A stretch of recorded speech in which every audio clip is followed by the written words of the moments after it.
seconds. Mr. Vice Chairman, I have introduced the bill some time back in respect of a vital matter which has been engaging the attention of various sections of our society. The matter has been discussed by several forums like various political parties, universities, bar associations, state governments, and so on. The matter is regarding what should be the relationship between states and what should be the relation between the center and the states in our polity. The founding fathers of the Constitution advisedly envisaged a two-tier system for the country, one at the center and another at the state level, and they suggested that there should be a coordinating forum to harmonize relations between the union and the states in various fields.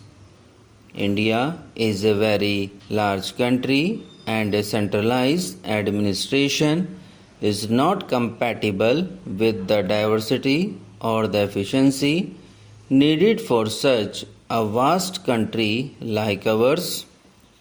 Article 263 was thought of as a way on the center to coordinate and harmonize the relations between the center and the states and between the states themselves. Unity and diversity were accepted as natural in a situation like ours, and they provided a device, mechanism, and apparatus to deal with situations which may lead to conflict or controversy between the states and between the union and the states. Mr. Vice Chairman, India has been divided in the past. The problem of unity was a major concern. At the same time, how to protect the autonomy of the states, the regions was also important. That was uppermost in the minds of the constitution makers. So Article 263 was brought in deliberately for this purpose. The constitutional arrangements envisaged division of powers between the states and the center, also envisages common subjects which fall within the purview of both the central government and the state governments. Their lists were drawn up. There is the union list, there is the state list, and there is the concurrent list.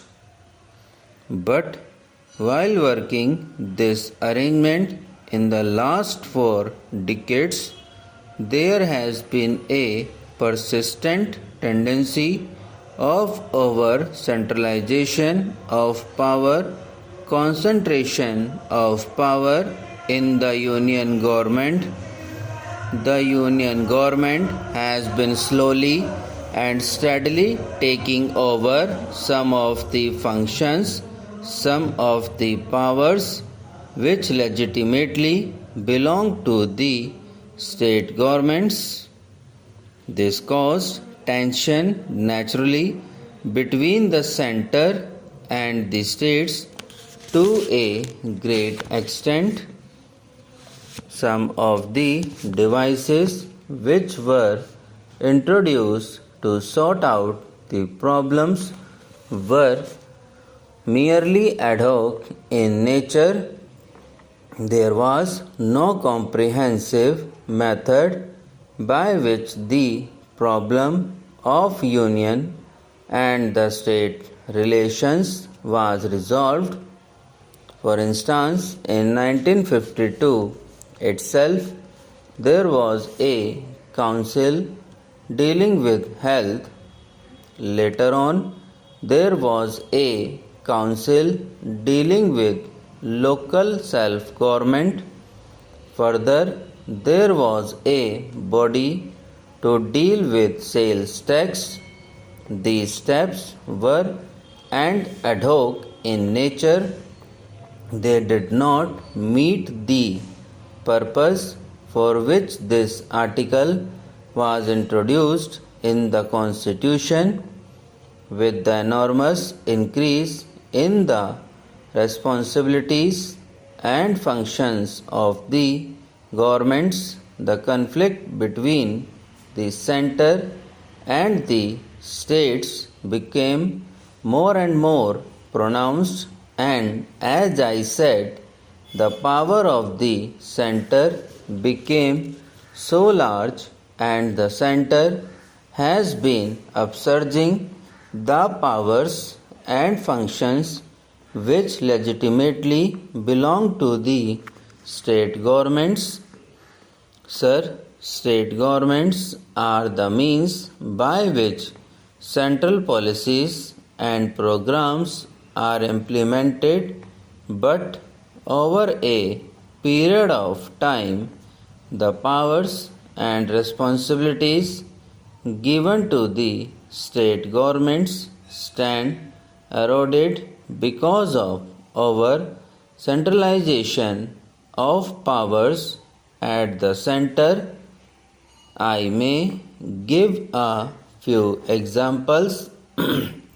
In the beginning, quite a large area of industry came in the jurisdiction of the state governments, but during the last 3 decades, nearly 85% of all the industries came under the center. Only 15% remains with the state governments. In the case of taxation, all the flexible, elastic sources of revenue came under the purview of the center.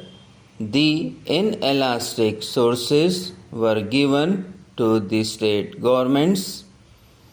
In the case of administrative services, all India services, the earlier purpose is not being realized.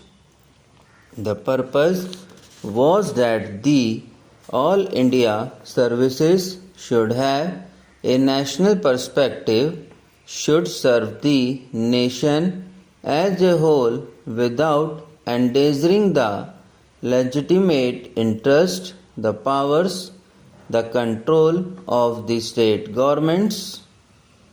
But in actual practice, this is not happening. The state governments have lost considerable control over the all India services. They cannot enforce discipline over them, and the all India service personnel working at the state level in a way are a law unto themselves.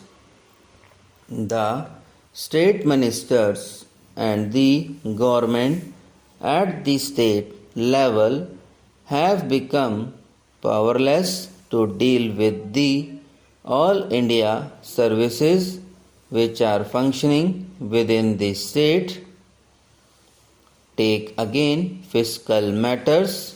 The government of India has assumed enormous powers to dole out its assistance to various state governments in its discretion. The discretionary power of the center has increased enormously in giving grants, in giving assistance to the state governments, At its will, no norms have been drawn up. Subscribe now and press the bell icon. Never miss an update.